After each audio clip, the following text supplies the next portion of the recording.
place your hand on the Gita and raise your right hand. I do solemnly swear. I, Kashyap Pramod Patel, do solemnly swear. जो position है आकाश पटेल की, ये पूरी की पूरी agency को हिला देंगे। इंडियन बैकग्राउंड का बंदा है। आकाश पटेल साहब गुजराती हैं, कोई शक नहीं, but he is a proud Indian. उनके पेरेंट्स प्राउड इंडियन है। Now he is a proud American. और FBI का 10 साल के लिए उनको डायरेक्टर बना दिया गया है। ट्रम्प साहब बहुत क्लोज कॉन्टेस्ट था, 49-51 से जीते हैं वो। जिस तरह से डोनाल्ड ट्रम्प एरिया को देखता है, रीजन को देखता है, it is very India centric. ठीक है, वो इंडिया की नजरों से इन चीजों को देखेगा। हम सुनते थे इजरायली लॉबी, अब एक इंडियन लॉबी भी अमेरिका के अंदर मौजूद है, और वो इंडियन लॉबी जो है वो आपको कांग्रेस में भी नजर आएगी, वो स्टेट डिपार्टमेंट में। इस्लाम की दुनिया का क्या हो रहा है? देखिए, बड़ी अफसोस की बात है, मुझे ये कहना पड़ रहा है कि ऐसी कोई दुनिया है ही नहीं। ये जी द वर्ल्ड ऑफ इस्लाम, मुस्लिम ममालिक, उम्मा, कोई चीज़ नहीं है ऐसी। सियासी तौर पे कोई चीज़ नहीं है ऐसी, ना ही थी। ये बातें हैं सारी। भारत ने जो कुछ और खलीजी ममालिक हैं उनके साथ एक स्ट्रेटेजिक पार्टनरशिप डेवलप हो गई है उनके साथ, जिसमें कुवैत है, ओमान है, UAE है, सऊदी अरब है। Syria was destroyed, Libya was destroyed, Iraq was destroyed. क्या किया मुसलमान के जो हमारे मुस्लिम लीडर्स हैं?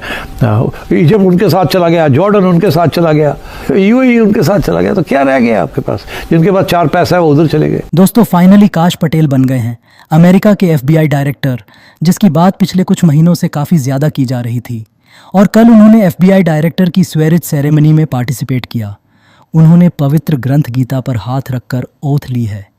इसके बाद से पाकिस्तान में एक हलचल मच गई है, जहां पर पाकिस्तानी लोग कह रहे हैं कि अब ट्रंप की सरकार में हिंदू लॉबी बन चुकी है, जहां पर काफ़ी सारे ट्रंप के सरकार में शामिल है हिंदू, और वे सभी प्रो इंडिया है और एंटी चाइना और एंटी पाकिस्तान है। यानी कि अब पाकिस्तान के बुरे दिन शुरू हो चुके हैं, और पाकिस्तान जितना भी टेरर एक्टिविटीज़ करवा रहा था और भारत को परेशान करने की कोशिश कर रहा था, खालिस्तानी मूवमेंट के से उस पर पूरी तरह से ताल लगने वाला है, और अब पाकिस्तान की बैंड बजने वाली है। तो चलिए इसी पर आगे पाकिस्तानी मीडिया का रिएक्शन देखते हैं। FBI के वो डायरेक्टर बन गए हैं, क्या कहेंगे आप? कितनी इंपॉर्टेंट पोस्ट है ये? और दूसरा ये कि उनकी फैमिली जो है वो गुजरात से, यानी कि सीधे सीधे मोदी जी से जाके मिलते हैं।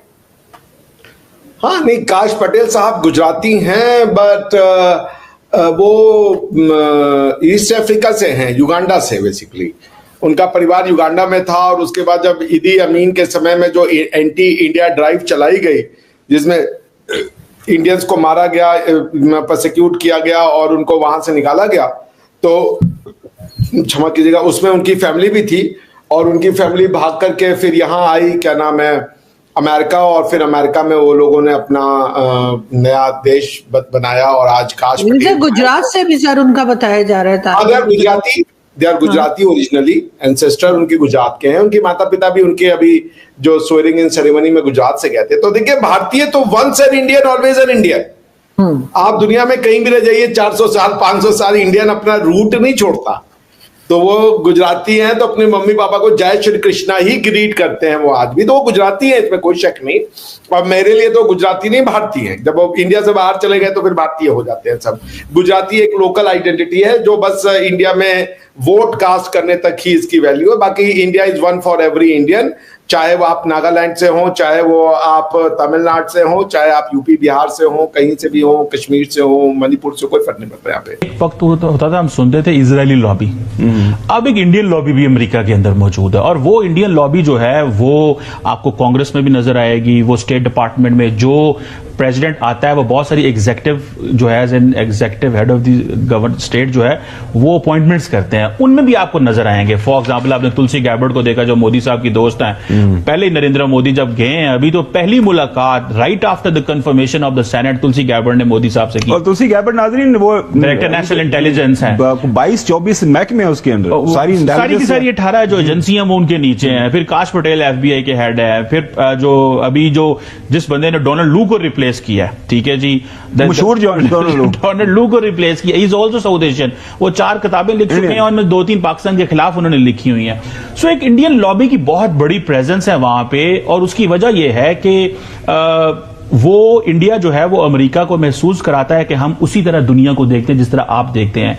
पिछले दौर में यह था कि हम एक एंटी चाइना ग्रुप हैं, हम इंडो पैसिफिक के लेंस से आपको देखते हैं। अभी देखें, जिस चीज पर पाकिस्तान को काम करना चाहिए, जो आपने सवाल किया है, सवाल यह है कि अमेरिका की जो है वो इंडिया पॉलिसी है, अमेरिका की साउथ एशिया पॉलिसी होनी चाहिए। जो इंडिया पॉलिसी है उससे, वो तो एक मुल्क है ना भाई, आपने एक साउथ एशिया की पॉलिसी होनी चाहिए जिसमें जो नजर नहीं आ रही। फॉर एग्जांपल, ये जो क्वेश्चन आया था ट्रांसनेशनल रिप्रेशन का, बहुत सारे जो इंडियन डीप स्टेट जो है उसने बंदों को मारने की कोशिश की कनाडा और अमेरिका में, हम लोग उसमें, वो कांग्रेस में उस इश्यू को उठाया गया और मेरी इत्तला के मुताबिक हमने उसमें थोड़ी कमजोरी कोताही की, उसको यूनाइटेड नेशंस के प्लेटफॉर्म से उठाना चाहिए था। अभी तो हम नॉन परमानेंट मेंबर है यूएन सिक्योरिटी काउंसिल के, हम al Qaeda and Islamic state sanctions committee के भी मेंबर है, हम तो बहुत कुछ कर सकते हैं, उसको हमें उठाना। सो अमेरिका की जो अप्रोच है, एक तो वो इंडियन लॉबी बड़ी इन्फ्लुएंस आ गई है, बहुत सारी एग्जीक्यूटिव ब्रांच में है, थिंक टैंक्स में और इन जगहों में चली गई है, मीडिया के अंदर, और जैसे जेडी वैंस की जो वाइफ है वो भी एक इंडियन है, तो वो एक बड़ा वो है। दूसरा, उन्होंने पिछले कुछ अरसे से अपने आप को बताया जी हम एंटी चाइना है, हम तो कम्युनिज्म के खिलाफ हैं, हम तो लार्जेस्ट डेमोक्रेसी हैं, हम आपका जो इंडो पैसिफिक का व्यू है वो शेयर करते हैं, और फिर क्वाड जैसे कोऑर्डिनेटेड सिक्योरिटी डायलॉग जैसे प्लेटफॉर्म भी बने। बड़ी अफसोस की बात है, मुझे ये कहना पड़ रहा है कि ऐसी कोई दुनिया है ही नहीं। ये जी कि जी द वर्ल्ड ऑफ इस्लाम, मुस्लिम ममालिक, उम्मा, कोई चीज़ नहीं है ऐसी, सियासी तौर पे कोई चीज़ नहीं है ऐसी, ना ही थी। ये बातें हैं सारी, ये हर मुल्क जो है वो अपने मफाद में करता है, उसमें इस्लाम का वो बातें होती हैं इस्लाम की, मगर इस्लाम का कोई तवज्जो नहीं है। तवज्जो ये है कि जी अपने आप को कैसे बचाना है, अपने आप को कैसे बढ़ाना है, एंड सो ऑन। तो ये आप भूल जाएं कि जी वर्ल्ड ऑफ इस्लाम को या मुस्लिम ममालिक की जो दुनिया है, जो सिविलाइजेशन है, वो उसका आप भूल जाएं, उसको अब सोचे भी ना। आप ये देखें कि करने क्या जा रहे हैं। एक दूसरे को तो ट्रस्ट नहीं करते, एक दूसरे के साथ तजारत ठीक नहीं करते, और सारे कोई सब घुसे हुए हैं अमेरिका की पॉकेट के अंदर। कौन सा मुल्क है इस्लामिक जो कि अमेरिका का चले अब मोहताज नहीं है, और लफ्ज़ मैं नहीं इस्तेमाल करता। वो मुझे बताएं, एक इंडोनेशिया है जो कि थोड़ा बहुत न्यूट्रल अपना रोल अदा कर रहा है, वहाँ आप कह सकते हैं it's one of the biggest Islam Muslim countries, but वहाँ भी is a way of dealing with it. हम तो बिल्कुल मोहताज हैं, and so many all these countries in the middle east, they can't do without the Americans. तो क्या होगा मुस्लिम वर्ल्ड का? वही जो पहले होता जा रहा है, और भी होगा ऐसे ही। हमने क्या किया? Countries were destroyed, Syria was destroyed, Libya was destroyed, Iraq was destroyed. क्या किया मुसलमान के जो हमारे मुस्लिम लीडर्स हैं? इजिप्ट उनके साथ चला गया, जॉर्डन उनके साथ चला गया, यूएई उनके साथ चला गया। तो क्या रह गया आपके पास? जिनके पास चार पैसा है वो उधर चले गए और चुप करके बैठे रहे जब when the other countries of the middle east were being destroyed. तो इसलिए प्लीज़, मैं don't want to hear about the Muslim Umma